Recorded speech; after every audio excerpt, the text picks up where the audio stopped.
കഴിഞ്ഞ 3 മാസമായി ഇന്ത്യയിലാണെങ്കിൽ സ്വർണം വിറ്റുകൂട്ടുന്ന തിരക്കിലാണ് ഇന്ത്യക്കാർ.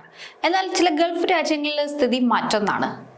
ദുബായിലെ സ്വർണ്ണവിലയിൽ ഈ അടുത്ത കാലത്തായി വലിയ തോതിലുള്ള ഇടിവാണ് രേഖപ്പെടുത്തിയിട്ടുള്ളത്. ജൂൺ മാസത്തിന്റെ തുടക്കത്തിൽ വിപണിയിൽ വലിയ വിലയുണ്ടായിരുന്ന സ്വർണത്തിന് ദിവസങ്ങൾ പിന്നിട്ടതോടുകൂടി വില താഴേക്ക് വന്നു.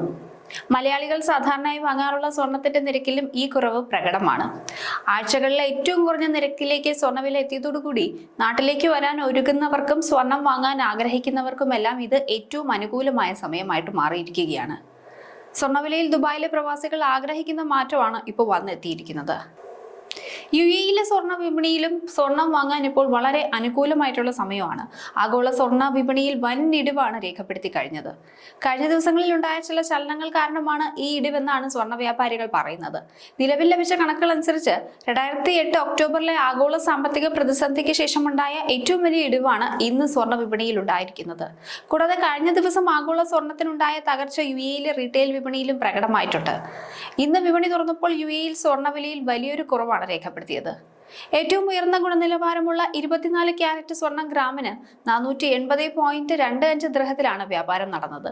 ഇന്നലെ വിപണി അവസാനിക്കുമ്പോൾ ഇത് 485.75 ദിർഹമായിരുന്നു. അതിൽ നിന്ന് ഒറ്റ ദിവസം കൊണ്ട് ഗ്രാമിന് 5.50 ദിർഹത്തിന്റെ കുറവാണ് ഉണ്ടായത്. ഇനി നിക്ഷേപകരുടെ കാര്യത്തിലേക്ക് വന്നാൽ സ്വർണത്തിന്റെ ഈ വിലയിലുണ്ടായ ഇടിവ് ചില ആശങ്കകൾക്ക് കാരണമായിട്ടുണ്ട്.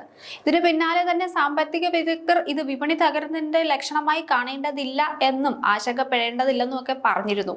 കൂടാതെ ഇതിനെ ആരോഗ്യകരമായിട്ടുള്ള ഒരു ഏകീകരണമായിട്ടാണ് കാണുന്നത്. വിവിധ രാജ്യങ്ങളിലെ സെൻട്രൽ ബാങ്കുകൾ തുടർച്ചയായി സ്വർണം ശേഖരിക്കുന്നുണ്ട്.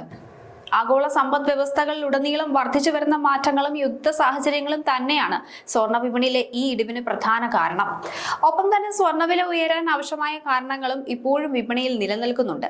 ഗൾഫ് മേഖലയിലെ നിക്ഷേപകരെ സംബന്ധിച്ചിടത്തോളം ഈ വിലക്കുറവിനെ തന്ത്രപരമായിട്ടൊരു അവസരമായി കാണണമെന്നാണ് ഈ മേഖലയിലെ എക്സ്പേർട്ട് ആയിട്ടുള്ള ആൾക്കാർ പറയുന്നത്.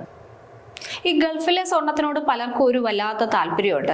അതിനുള്ളൊരു പ്രധാന കാരണം അതിൻ്റെ മൂല്യവും പരിശുദ്ധിയും ഒക്കെ തന്നെയാണ്. ഗൾഫിലെ സ്വർണ്ണമാണോ എങ്കിൽ അതിന് വില കുറച്ച് കൂടുതൽ കിട്ടും എന്ന് പറയുന്നവരും കുറവല്ല. എന്തായാലും ഗൾഫിൽ ഇപ്പോൾ സ്വർണം വാങ്ങാൻ അനുകൂലമായിട്ടുള്ള ഒരു സമയമാണ്. ഈ സ്വർണ്ണമായിട്ടുള്ള ബന്ധം ഇന്നലെ ഒന്നും തുടങ്ങിയതല്ലോ.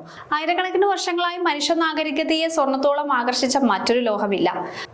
പ്രകൃതിയാലുള്ള തിളക്കവും ഒരിക്കലും നശിക്കാത്ത സവിശേഷതയും കാരണം സ്വർണം അധികാരം, ദൈവികത, ശാശ്വത മൂല്യം എന്നിവയുടെ ആഗോള പ്രതീകമായി തന്നെ നിലകൊള്ളുന്നുണ്ട്. തലമുറകളായി ലോകമെമ്പാടുമുള്ള സംസ്കാരങ്ങളുടെ ഭാഗമാകുന്നതോടൊപ്പം തന്നെ ലോക സാമ്പത്തിക വ്യവസ്ഥയുടെ ആണിക്കല്ലായും സ്വർണം നിലകൊള്ളുന്നു.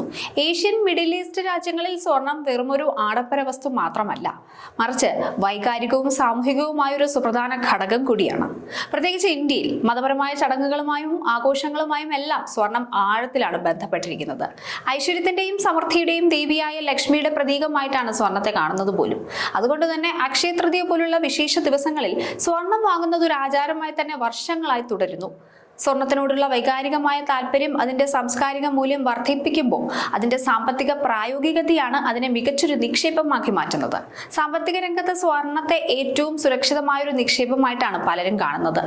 സർക്കാരുകൾക്ക് ഇഷ്ടാനുസരണം അച്ചടിക്കാൻ കഴിയുന്ന പേപ്പർ കറൻസികളിൽ നിന്ന് വ്യത്യസ്തമായി പ്രകൃതിയിൽ സ്വർണത്തിന്റെ അളവ് പരിമിതമാണ്. ഈ ദൗർലഭ്യം ദീർഘകാലാടിസ്ഥാനത്തിൽ അതിന്റെ മൂല്യം ഇടിഞ്ഞു പോകാതെ സംരക്ഷിക്കുന്നുണ്ട്. ഓഹരി വിപണികൾ തകരുമ്പോഴോ പണപ്പെരുപ്പം കാരണം പണത്തിന്റെ മൂല്യം ഇടിയുമ്പോഴോ അല്ലെങ്കിൽ ആഗോള തലത്തിൽ തന്നെ യുദ്ധസമാനമായ സാഹചര്യങ്ങൾ ഉണ്ടാകുമ്പോഴോ ഒക്കെ നിക്ഷേപകർ പൊതുവെ സ്വർണത്തിലേക്ക് തിരിയുന്നു. പരമ്പരാഗത വിപണികളിൽ ഇടിവുണ്ടാവുമ്പോൾ സ്വർണ്ണവില ഉയർന്ന പ്രവണതയാണുള്ളത്.